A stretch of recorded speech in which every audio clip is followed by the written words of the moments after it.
നമ്മൾ കഴിഞ്ഞ ക്ലാസ്സിൽ പഠിച്ചത് കോവാലന്റ് ബോണ്ടിനെ കുറിച്ചാണ് അല്ലെ. കോവാലന്റ് ബോണ്ടിലെ ചില എക്സാമ്പിൾസ് ആണ് ടീച്ചർ ഇന്ന് കാണിച്ചു തരാൻ പോകുന്നത്. ഓക്കെ മക്കളെ, നോക്കിക്കോ.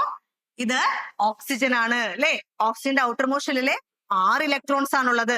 ദാറ്റ് മീൻ വാലൻസി എന്ന് പറയുന്നത് 2 ആണ്. 2 ഇലക്ട്രോൺസിനും കൂടെ കിട്ടിയാൽ മാത്രമാണ് ഓക്സിജന് ഇലക്ട്രോണിക് കോൺഫിഗറേഷൻ കംപ്ലീറ്റ് ചെയ്യാനും മാത്രമല്ല ഒക്ടറ്റ് കംപ്ലീറ്റ് ചെയ്ത് സ്റ്റേബിൾ ആറ്റം ആയിട്ട് മാറാനായിട്ട് സാധിക്കുള്ളൂ. അതിനുവേണ്ടി ഒരു ഓക്സിജനും കൂടെ നമ്മൾ അങ്ങ് കൊടുത്തു. അപ്പൊ ഇവര് തമ്മില് എന്ത് ബോണ്ട് ഉണ്ടായി? കോവാലന്റ് ബോണ്ട് ഉണ്ടായി. എങ്ങനെയാ കോവാലന്റ് ബോണ്ട് ഉണ്ടായത്? അവരുടെ ഇലക്ട്രോൺസ്, ഔട്ടർ മോസ്റ്റ് ഷെല്ലിലുള്ള 2 ഇലക്ട്രോൺസ്, 2 പെയർ ഓഫ് ഇലക്ട്രോൺസ് പരസ്പരം ഷെയർ ചെയ്തു. ഗെയിൻ ഓർ ലൂസ് എല്ലാം ഇവിടെ സംഭവിക്കുന്നത് പരസ്പരം ഷെയർ ചെയ്തു. ആ ഷെയർ ചെയ്തതിന്റെ ഭാഗമായിട്ട് O2 എന്ന് പറയുന്ന മോളിക്യൂൾ ഉണ്ടായി. യെസ്, അങ്ങനെയാണ് ഈ മോളിക്യൂൾ ഉണ്ടായത്. അപ്പൊ ഈ മോളിക്യൂൾ ഉണ്ടായത് ഏത് വഴിയാണ്? കോവാലന്റ് ബോണ്ട് വഴിയാണ്. നമുക്ക് അടുത്ത എക്സാമ്പിൾ നോക്കാമേ. നൈട്രജൻ,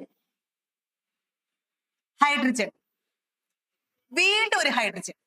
അപ്പൊ നൈട്രജന്റെ ഔട്ടർ മോസ്റ്റ് ഷെല്ലിൽ 5 ഇലക്ട്രോൺ ആണുള്ളത്. സോ 5 ഇലക്ട്രോൺ കഴിച്ച് വാലൻസി എത്രയായിരിക്കും? 8 ആവാൻ 3 കൂടെ വേണം. സോ വാലൻസി 3 ആണ്. ഹൈഡ്രജന്റെ ഔട്ടർ മോസ്റ്റ് ഷെല്ലിൽ ഒരെണ്ണാണുള്ളത്. ഒരാളെയും കൂടെ അയാൾക്ക് ആവശ്യമുണ്ട്. സോ ഇയാളെയും കൂടെ ഒരാൾക്ക് കൂടെ കൊടുക്കുകയാണെങ്കിൽ ഇത് ആരായി മാറി? NH3. NH3 എന്ന് പറഞ്ഞ ആരാണ്? N3H അല്ലെ. NH3. അങ്ങനെയാണ് NH3 ഉണ്ടാവുന്നത്. അമോണിയ എന്ന് പറയുന്ന മോളിക്യൂൾ ആണ് അല്ലെങ്കിൽ ഒരു കോമ്പൗണ്ട് ആണ് ഉണ്ടായത്. ഓക്കെ, ഇനി നമുക്ക് നോക്കാം